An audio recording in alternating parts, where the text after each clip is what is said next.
Hi guys, welcome or welcome back to my channel. Welcome to another video, another monthly reading wrap up. And today we're going to be combining 2 months. We're going to combine September and October. And that is because I read only 4 books in each of these months. So I thought it'll be easier to a combined video talking about 8 books in total.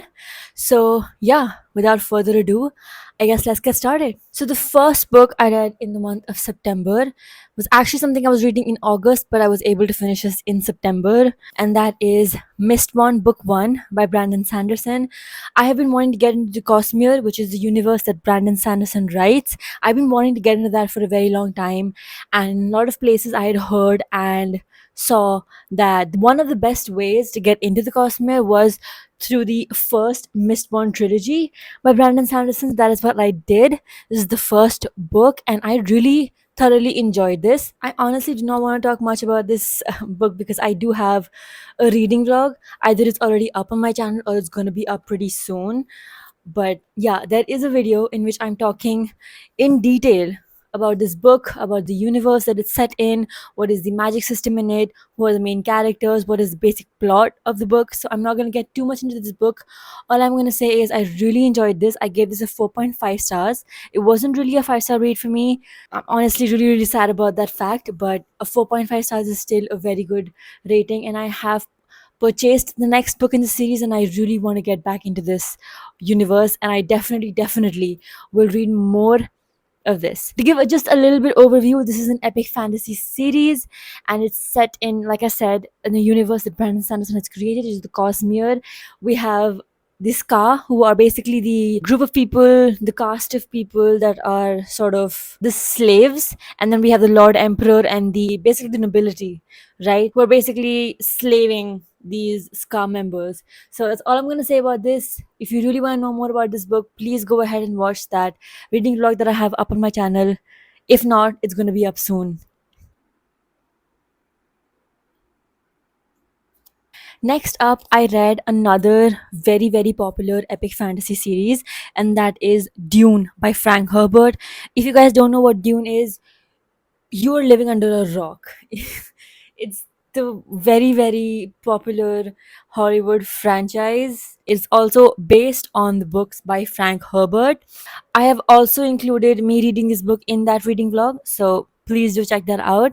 But yeah, to give a little bit overview of what this book is about, very brief overview of what this book is about. So we have the universe in which there are different planets, kind of ruled by different families, and then we have the overall emperor who sort of handles all these families, right? So on one hand we have the Atreides family, from which we have our main character Paul Atreides, and then we have the sort of the enemy clan, which are the Harkonnens. At the beginning of the book, we get to see that there is a planet called Arrakis, which is basically a desert planet. Not a lot of people live there. The natives who live there are called the Fremen. They don't really have a very powerful society as compared to other powerful families on different planets. And this planet has something called spice, which is basically the drug that is sold over across the universe and is very valuable, right? So at the beginning of this book, we see that it's the Harkonnen family that is responsible for extracting that spice, manufacturing that spice, and then selling it across. But at the beginning of the book, we see that the emperor is somehow has sort of removed the Harkonnens from power over Arrakis and given the power to Leto Atreides, who is the father of our main protagonist, Paul Atreides. So the Atreides families shifts from their home world, Caladan, to this home world, which is Arrakis, where a lot of stuff happens. Not going to get into too much detail because I think going into this blind or going, because I think a lot of people do already know because of the book, so I'm not going to tell too much about it. But on Arrakis is where Paul sort of finds his awakening and also finds Chani, his sort of soulmate. And there's a lot of other characters, a lot of politics involved, and this has honestly, it has been considered one of the best epic fantasy series of all times, and I kind of agree with it. I genuinely enjoyed it very much. Again, if you want more part by part thoughts about this book, please go ahead and watch that epic fantasy reading vlog that I have up on my channel. Then, continuing the Dune saga, I picked up Dune Messiah, which is the second book in the Dune trilogy, not trilogy, in the Dune series. This book is actually almost a decade or 12 years after the story that's set in the first book. We're again following the same set of characters, a bunch of new characters, and I really do not want to tell much about this book because it kind of be giving away what happened in the first one. But I did have some problems with this book. That's what I'm going to talk about. So I don't know how to, again, talk about this without spoiling it in a way, but there was some incest in this book. And I know when you say incest you think about Game of Thrones, but somehow in this one it felt even worse. Like there wasn't anything actually happening between the siblings in this book. I'm not going to tell you what siblings, that's going to be probably a spoiler, so I'm not going to mention that, but nothing actually happened. But the way they were talking about each other, it felt worse than the incest that was there on Game of Thrones, because at least in Game of Thrones they loved each other, right? Cersei and what's the main character's name? I don't even know. But the twins in Game of Thrones, they loved each other. These people do not really love each other that way. They're just lust. It's just lust, and honestly, that was a little uncomfortable for me. But towards the second half of the book, a lot of things, a new things are revealed, a lot of plot twists, and it really gives way to a lot of great possibilities that can happen down the line of this series. And I'm really, really interested in reading more, which is the third book, Children of Dune. I really want to read more about this book. So yeah, I mean, don't get swayed about what I said about the incest. It really is a good book, a really good plot. And if you're interested in the Dune world, please do read it. I mean, it's part of the series, so it's short. Honestly, I think it's the shortest book in the Dune series, so that's another motivation to read this. Yeah. Next up, I decided to take a break from epic fantasies and fantasies in general, and I picked up Anxious People by Frederick Bachman. I have read A Man Called Ove by Frederick Bachman before, and I really loved it. The writing style in this book was so emotional, yet in the same time a bit funny, had me crying, but also, again, making me laugh out loud, and I really, really enjoyed it very, very much. So I decided to pick up Anxious People. This is one of his latest books, and again, heard great things about this. So this book follows a bunch of people who are sort of going out and looking at new houses on Christmas Eve or New Year's Eve, I'm not sure. New Year's Eve. So there is your real estate agent who is held an open house on New Year's Eve, and we have a bunch of civilians who've come in to look at the new house. And across the street there is a bank where a bank robber goes to rob the bank, but it goes wrong. So he has to run away from there, and he enters into this apartment where the viewing is happening, and unintentionally holds all of those viewers hostage. So that is this basic story that we're following. We're following the POVs of all of the people who are held hostage. We're also following the POVs of the two policemen, father and son, who are investigating this. And it was like a thriller, literary fiction, funny, but also kind of serious in many ways. And I really, really enjoyed it. There were really parts in this book and literally whole paragraphs in this book that had me completely mesmerized and emotional to some point as well. And I really enjoyed this. I think this is a book that everyone can read, even non-readers. I would suggest you can pick up this book if you're interested in it. And yeah, overall this was a great book. I think I gave this a solid, again, a solid 4.5 stars. Great book. And then the last book that I read in September was Sorrow and Bliss by Meg Mason. This book has been long listed for the Women's Prize Fiction in 2022. It's an old book, but still, it's a great, great book. I had heard great things about this book from a lot of YouTube creators, and all of them had sort of compared this book to Fleabag, this series. They said that it's just like Fleabag. It's emotional, yet not taking it very seriously. It's funny, and at the same time our characters are going through horrible traumas and horrible hardships in their lives, but at the same time, like I said, the book is not taking itself very seriously, the characters not taking itself very seriously. It's a funny overall vibe, and it really intrigued me, that description that a lot of people gave about this book, and when they compared this to Fleabag, because that's one of my favorite series. So I picked this book up and I was not disappointed. I really loved this book. I gave this book a 5 stars. This was the first 5-star book for me in September. Well, first and only because it's the last book. I don't exactly know how to explain this book. All I can tell you is we are following our main character Martha, who is part of a family where there's a sister Ingrid and parents, where the mother is kind of, I would say, dysfunctional, but I also don't want to be that harsh. But yeah, not exactly your typical mother. And it kind of affects her childhood. She herself is suffering from a few mental illnesses, I think, which are not named in this book, which I think adds to the intrigue. And then it also follows her throughout her life, where she later on marries her childhood friend, Patrick. But then that marriage doesn't last a lot, and then she has to return to that childhood house that she had grown up in and not had very good memories or very fond memories in. And honestly, I do not know how to explain this other than the fact that if you enjoyed Fleabag, you will love this book. This book has everything. It's funny, it's emotional. When you're reading this book, you will not think about anything else in your life, is what I want to say about this book. You will be completely immersed in it. You will never want to leave this universe, even though in the universe, our characters are going through such hardships in life where you just want the characters to leave their universe and come to yours so that they can get like a reprieve from their hardships. And honestly, it was a great book, a 5-star read, literally a 5-star read. And I honestly do want to read more by Meg Mason. I definitely enjoyed this book. 5 stars. Everyone, you should pick up this book. Really. Okay, now starting with our October reads, the first book that I picked up was Blue Sisters by Coco Mellor. I had previously read Cleopatra and Frankenstein by this author, and it was an okay book for me, even though it was very, very overhyped. Not overhyped, but it was hyped over all book talk and booktube, and that's the reason why I had picked up that book, but I did not really love it. On the other hand, I had heard all positive things about this book, so that's why I decided to pick up this one. And this was good.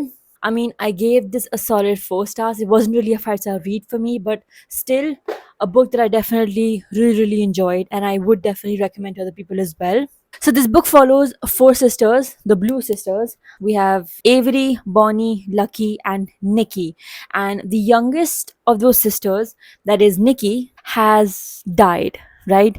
She has died because of certain circumstances, and our book starts off on the 1 year anniversary of her death. And we see that ever since the death of their sister, the 3 sisters have literally scattered over the entire world. They've gone into different parts of the world, setting up their lives over there, not really having any contact with the family, trying to forget all of this, trying to grieve at the same time, not really think much about the situation. And then literally on their sister's death anniversary, their mother emails them that we're actually going to sell our childhood home because we need the money. And the childhood home is the home where these 3 sisters grew up with their youngest one, who is now sadly dead. And that's when the 3 of them decide to sort of meet up and sort of save that childhood home that they had, because even though that is the place where they lost their sister, that is also the place where they had all those great memories with her, their childhood, growing up together, all of the sweet bittersweet moments with Nikki. So that's what the basic premise is of the book, and we are following each of the 3 sisters. We're seeing what's happening in their lives, how this particular trauma has affected each one of them individually, and how when they come together, they are able to help each other in some way, which is not really their ideal way of being helped, but still, because they're sisters, they're there together, they're grieving the same thing, going through the same trauma. And yeah, it's just beautiful, that sisterhood. And I think even the first page of the book, the first paragraph, it depicts that sisterhood feeling. I just want to read out a few lines from that. A sister is not a friend. Who can explain the urge to take a relationship as primal and complex as a sibling and reduce it to something as replaceable, as banal as a friend? Yet this status is used again and again to connote the highest intimacy. My mother is my best friend. My husband is my best friend. No, true sisterhood, the kind where you grew fingernails in the same womb, were pushed screaming through the identical birth canals, is not the same as friendship. You don't choose each other, and there's no furtive period of getting to know the other. You're part of each other right from the start. Look at an umbilical cord, tough, sinuous, unlovely, yet essential, and compare it to a friendship bracelet of brightly woven thread. That is the difference between a sister and a friend. I mean, this first paragraph had me more intrigued than probably anything ever has. And yeah, I would definitely recommend this to everyone who wants a heartfelt sibling relationship book. It really is one of the best, I think, in those fields. You though haven't read much, but yeah, I think I don't remember. I either gave it a 4.25 or 4.5 stars, but yeah, it was a great book. I really enjoyed it. Then next up, I picked up a book that I have actually been wanting to read for the longest time possible, and I'm honestly ashamed that I hadn't yet read the book, and that is The Kite Runner by Khalid Hosseini. So this book is based in Afghanistan in 1975, where we have a boy named Amir, who is the son of a very wealthy man, and his father has a housekeeper who has a son named Hassan, and Hassan and Amir are friends, unexpected friends, to be honest, because it's not really expected in this particular society for wealthy rich people like Amir to be friends with people like Hassan, but they still nonetheless are. And there is a sort of tradition that they have where Amir is the one who wins the kite race or the kite tournament that they have in their city in Afghanistan, and Hassan is the kite runner who kind of runs and gets the fallen kite. I know it doesn't really make sense, but if you read the book, it will make sense. Yeah, so that is like the basic world that these people live in, but there are a bunch of things that happened, really traumatic things. I'm not going to tell because that's a spoiler, which kind of lead to Amir and Hassan growing apart, and then Amir eventually moves out of the country, moves to the Americas. But then later on, when the country's under Taliban rule, he decides that he really needs to come back to Afghanistan to sort of find that relationship again. And yeah, this book was, there are no words to explain what this book was. It was, I really cannot explain it. It was cruel, it was gruesome, but at the same time it was so beautiful. The relationship that we have because of Hassan in this book is so beautiful. Yeah, I mean, there's a reason why this book is so popular. I think everyone should read this book if you haven't, which I think is not possible because a lot of people have read this book. Even people who do not read very regularly have read this book, and honestly, you should. If you haven't, you should pick up this book. It was a 5-star read, and I loved it more than anything else in the world. Next up, I read A Sky Against the Storm by Sabaa Tahir. This is the last book in the Ember in the Ashes quartet by Sabaa Tahir. I don't know if you guys can see it, but I have the three books up here. And I really do not want to talk much about the book because I don't want to spoil anything. So please, I would really suggest to go and watch my previous wrap ups where I have read the previous books, and maybe you'll get a gist of what the book is about. But about A Sky Against the Storm in particular, I loved this book so much. After reading this book, I was like, I need another desert vibe fantasy series right now. High stakes, gruesome, desert vibe fantasy. I need it right now. I mean, I love that book more than anything. And I think this series, everyone should pick it up if they're interested in fantasy, if they're interested in that desert Arabian vibes, which I really am very, very intrigued by. That is why I think I really enjoyed this book as well. The characters in this book are to die for, literally. The character development that we have for all of them, the plots, everything. Just overall, this is an awesome series. I think I have not actually found any single book in the series which is, I think, a 5-star, but overall, I think the series, I will give it a 5 stars because that entire story, that entire plot, the character and the way those characters have grown throughout those 4 books is so good. It's a 5-star series for sure, and I would definitely recommend it to everyone.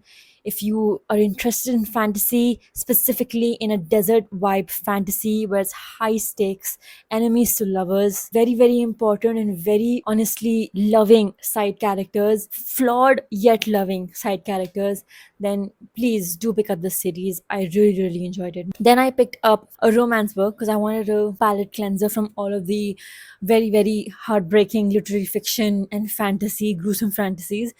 So I picked up Powerless by Elsie Silver. This is the third book in the Chestnut Springs series by Elsie Silver.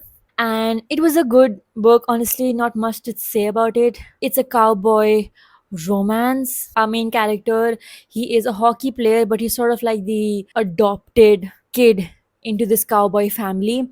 And the female main character is the cousin of that cowboy family who is actually a ballerina. And these two characters, Jasper and Sloane, have well known each other since their childhood because of that cowboy family. And Sloane has always been in love with Jasper, but Jasper has sort of avoided her. But still, growing up, they have been very, very good friends, very, very close friends, until Sloane gets engaged to a complete asshole when Jasper realizes, no, she is not just a friend for me, she is something more.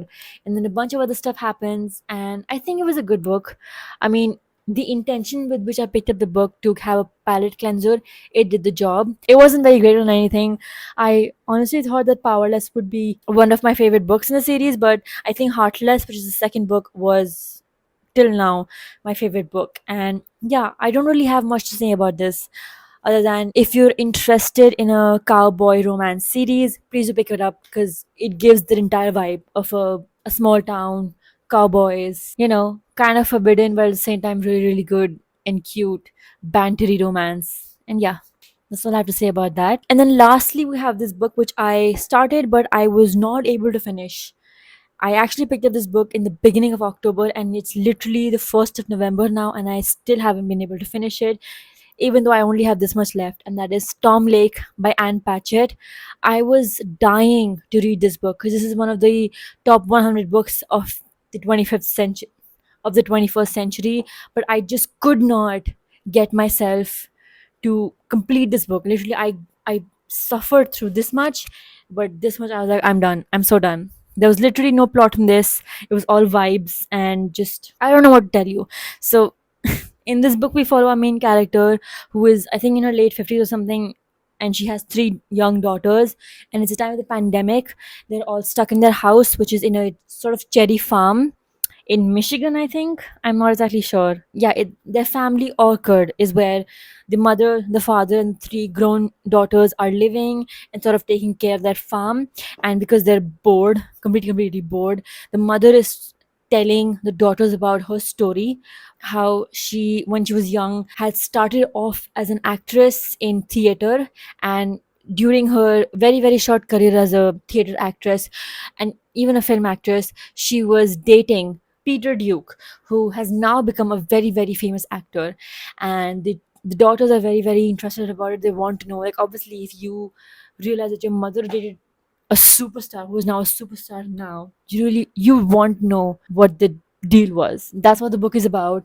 And it really is just that. There's nothing that happened when she's telling that story. There's nothing out of the blue, nothing unexpected. It's just vibes. This book is just theater, late 1980s or something vibe. That's all that is, right? And I just could not get myself to finish this book.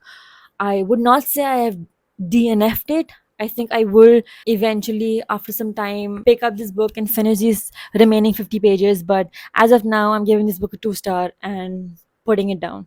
That's what I'm going to do. Okay, I don't know if you guys can see it, but these are the books that I read in September and October. Let me know if you have read any of them, if you want to read any of them.